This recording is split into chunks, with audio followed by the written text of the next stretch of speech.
আসসালামু আলাইকুম। ভালো আছেন? আচ্ছা, কি নাম বোন আপনার? পায়েল। কত সুন্দর নাম।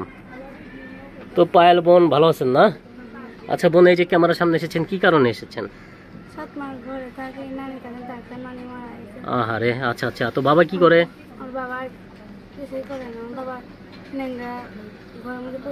আচ্ছা, কয় ভাই বোন আপনারা? আপনি একাই? আচ্ছা, তো এখন আপনার বাবা ঘরে পড়ে আছে? আচ্ছা, তো কি আপনি কি লেখাপড়া করেছেন নাকি? আচ্ছা, তো লেখাপড়া করেন নাই কেন?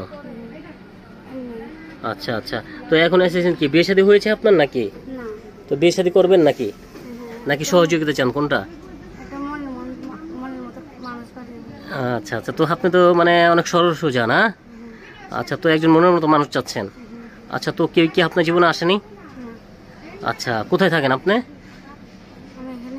এখানে জায়গার নাম কি? কি? আচ্ছা, তো এখানে থাকেন। আচ্ছা আচ্ছা। তো এখন কি বিয়ে করবেন, কেমন মানুষ আপনার জীবনে চাচ্ছেন? মনের মতো মানুষ হলেই হবে। সে দেখতে কেমন হবে? মানে যেরকম হোক, কোনো সমস্যা নেই, আপনি মেনে নেবেন? আচ্ছা আচ্ছা। তো কোনো ভাই যদি আপনাকে পছন্দ করে অথবা কথা বলতে চায়, কিভাবে কথা বলবে? আচ্ছা, তো আপনি নাম্বার দিবেন? আচ্ছা, গার্জিয়ান হিসাবে কে আছে? বাবা। আচ্ছা, এই যে প্রতিবেদন এসেছেন, আপনার বাবা জানে? তো বাবাকে বলবেন না? বলবেন। আচ্ছা, তো বাবাকে জানাবেন, ঠিক আছে? না জানালে তো হবে না, গার্জিয়ান তো আপনার বাবাই না?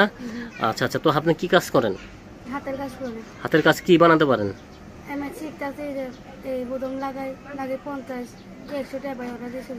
আচ্ছা, তো আপনার মোবাইল নাম্বার দিবেন? নাম্বার মুখস্থ?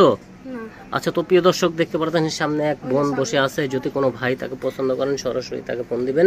তিনি অনেক অসহায় বলে প্রতিবেদনে এসেছে, মা নেই, বাবার সাথে থাকে, সরাসরি কথা বলবেন। আচ্ছা, তো বিয়ে করলে কিন্তু দর্শকের যাচাই বাছাই করে আপনার বাসায়